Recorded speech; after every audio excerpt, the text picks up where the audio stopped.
Assalamualaikum warahmatullahi wabarakatuh. Saya Muhammad Rizal akan menceritakan tentang legenda kota Sandai berasal dari Puake Tapa, Ketapang, Kalimantan Barat. Dahulu warga Sandai resah karena teror ikan tapa raksasa bernama Puake Tapa yang menghuni sungai Sandai. Ikan ini memangsa hewan ternak, manusia, bahkan nelayan bersama para perahunya. Untuk mengatasi ancaman itu, kepala adat bersama warga menyusun rencana mereka untuk dijadikan penyimpan hewan-hewan itu. Dimaksudkan ke dalam perahu bersama pecahan beling, duri, dan kayu tajam. Ketika perahu berisi umpan dihancurkan, Puake Tapa segera menyeberang dan menelannya. Namun predator itu terluka parah, kesakitan, lalu mati dan terdampar di tepi sungai. Sejak saat itu sungai Sandai aman dari teror Puake Tapa. Nama Sandai kemudian diabadikan menjadi nama kecamatan. Kini ikan tapa Wayogo keluarga Berade masih ada, namun ukurannya tidak sebesar legenda.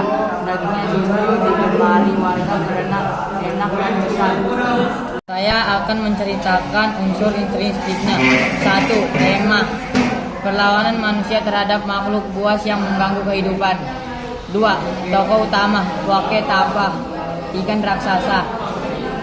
Kedua, tokoh antagonis, protagonis warga Sandai. Tokoh antagonis Puake Tapa. 3. Sudut pandang orang ketiga. Jenis alur maju.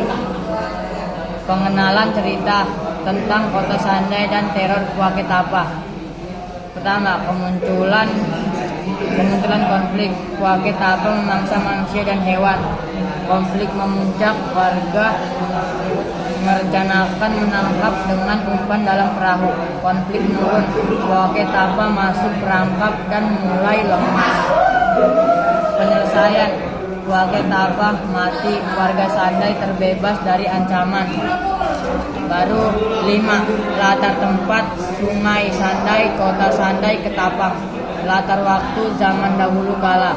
Latar suasana mencekam, menakutkan, kemudian lega setelah bebas dari ancaman.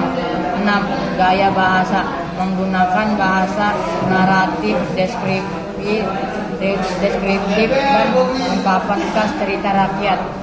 Amanatnya persatuan dan ketujuan sama, mampu mengatasi masalah yang besar. Keberanian dan strategi dapat mengalahkan ancaman yang menakutkan. Struktur cerita. Orientasi cerita diawali dengan mengenal kota Sandai di Ketapang di Kalimantan Barat. Dahulu warga sering resah karena teror Puake Tapa raksasa yang menghuni sungai Sandai. Ikan ini sering memangsa hewan peliharaan dan bahkan manusia. 2. Komplikasi. Warga sangat ketakutan karena banyak korban. 3. Klimaks. Kepala adat dan warga membuat rencana untuk melakukan Puake Tapa. Mereka menyiapkan perahu berisi kambing, ayam, beling, duri, dan kayu sebagai umpan. 4. Resolusi. Puake Tapa mulai kesakitan, tubuhnya lemas, lalu mati terdampar di tepi sungai. Warga Sandai akhirnya terbebas dari ancaman ikan raksasa itu. 5. Koda.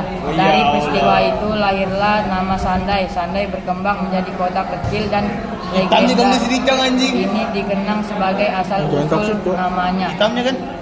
Unsur karakteristik. Nilai sosial masyarakat bekerja sama, bergotong royong untuk melawan ancaman. Nilai religius tersirat adanya rasa syukur setelah berhasil mengalahkan ancaman dan keyakinan bahwa kebaikan akan menang. Sekian cerita saya dan unsurnya.